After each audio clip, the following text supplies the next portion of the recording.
आज के हमारे इस व्याख्यान का विषय है गांधी, कल, आज और कल।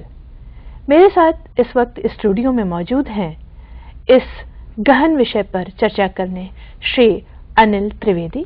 त्रिवेदी जी, आपका स्वागत है। नमस्कार। पेशे से वकील श्री त्रिवेदी सामाजिक दायित्वों से गहरा सरोकार रखते हैं। यही वजह है कि वे सामाजिक कार्यों में पूरी तरह लिप्त हैं, खासतौर पर समाज के उस वर्ग के साथ जो कि अपने अधिकारों के प्रति पूरी तरह से सचेत नहीं है। आपने कई महत्वपूर्ण निर्णयों को अंजाम दिया है।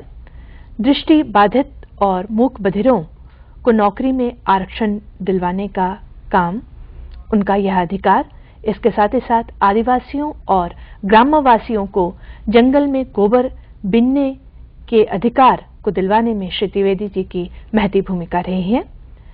गांधीवादी संस्कारों में पले और बढ़े श्री त्रिवेदी जी का मानना है कि दूसरों को सुने और समझे बगैर यदि हम समाज कार्य करते हैं तो वैसा समाज कार्य अपने उद्देश्यों को पूरा नहीं कर पाता है। जन आंदोलनों, रैलियों, धरनों, प्रदर्शनों आदि के माध्यम से पिछले 30 दशक से वे लगातार सामाजिक न्याय स्थापित करने में अपनी भूमिका प्रदर्शित करते रहे हैं। आपका प्रकृति से गहरा लगाव है, इसके साथ ही साथ स्वावलंबन तथा ग्राम्य जीवन एवं आदिवासी जीवन से गहरा आकर्षण होने की वजह से उन्होंने इंदौर के समीप ही एक प्राकृतिक जीवन केंद्र की स्थापना की है। आइए आज के इस विशद विषय के बारे में हम बातचीत करें। गांधी एक आस्था का नाम है, गांधी विचार है, गांधी एक दर्शन है। गांधी विचार और दर्शन की जड़ें आत्मा में जन्म लेकर उजले संस्कारों का हिस्सा बन जाती हैं। गांधी चरित्र के कपास से मानवता का सूत काटते थे। इस अद्भुत महापुरुष में सबको आकर्षित करने की, सबको बांध लेने की एक अद्भुत क्षमता थी।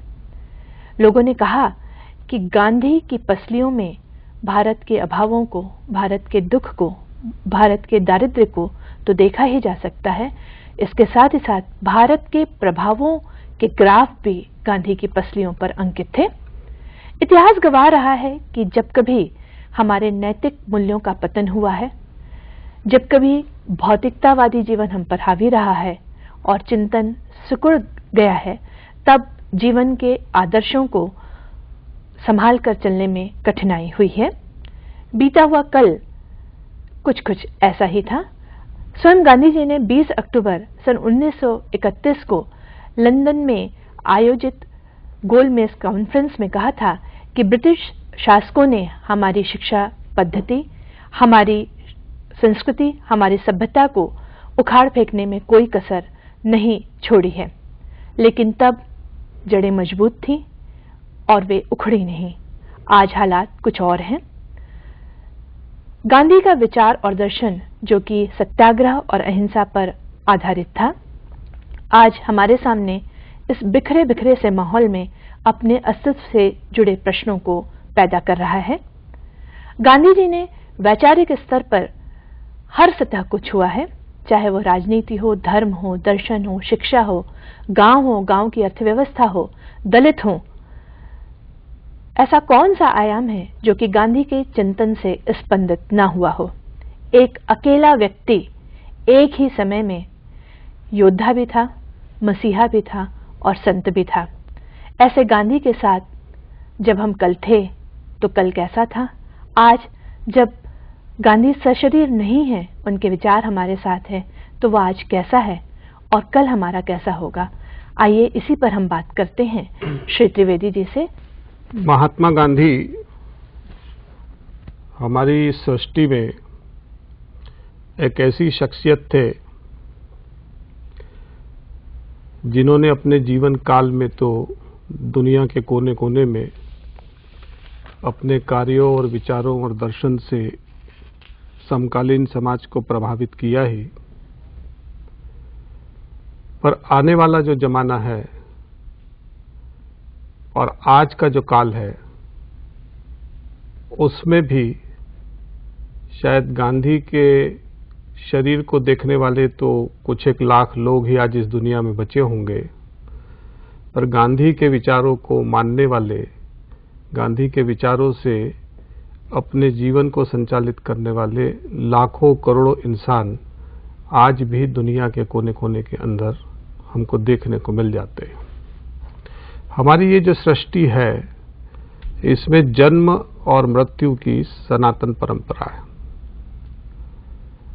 जन्म और मृत्यु एक ऐसी सामान्य प्रक्रिया है कि जिसको देख के इस सृष्टि के अंदर हम में से कभी भी कोई ऐसा भास नहीं होता कि हम कुछ विशिष्ट देख रहे हैं।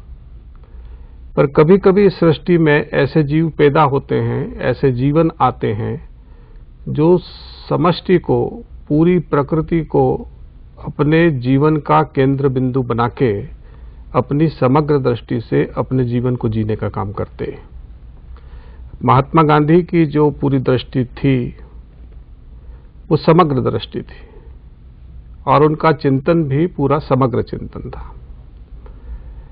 कल, आज और कल, ये हमारे काल को देखने के तीन नजरिए हैं कि जो जा चुका है, जो है और जो आने वाला है। इस दृष्टि से जब गांधी जी का विश्लेषण हम करते हैं, उनके संपूर्ण जीवन का, उनके चरित्र का, उनके कर्म का, उनके व्यक्तित्व का, तो बहुत सारे सवाल हमारे मन में आते हैं कि ऐसी क्या खासियत महात्मा गांधी में थी कि उनके जाने के इतने सालों के बाद भी पूरी दुनिया के अंदर जब भी कोई संघर्ष होता है, जब भी कोई लड़ाई आती है, जब भी कोई समस्या पैदा होती है, कोई उलझन आती है, तो हमको गांधी की याद आती है।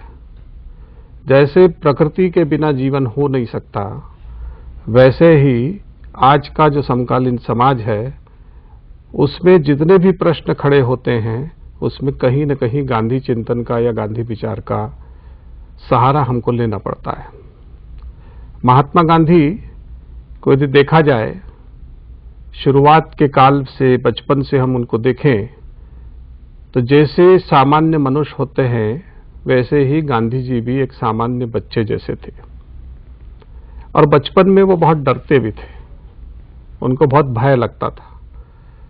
बच्चा जो सामान्य आज हम देखते हैं, आज के काल में भी जो सामान्य बच्चा दिखाई देता है, उनमें और गांधी जी में कोई अंतर नहीं रहता था।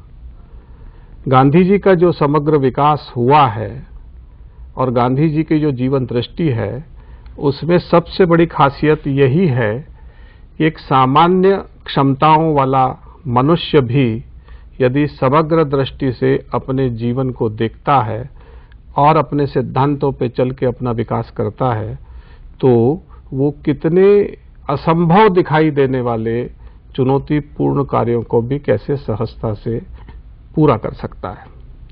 महात्मा गांधी हिंदुस्तान में तो बाद में आए। महात्मा गांधी के रूप में उनका मैं मानता हूं कि जो जन्म हुआ है, वो प्रिटोरिया के उस रेलवे प्लेटफॉर्म के ऊपर महात्मा गांधी का जन्म हुआ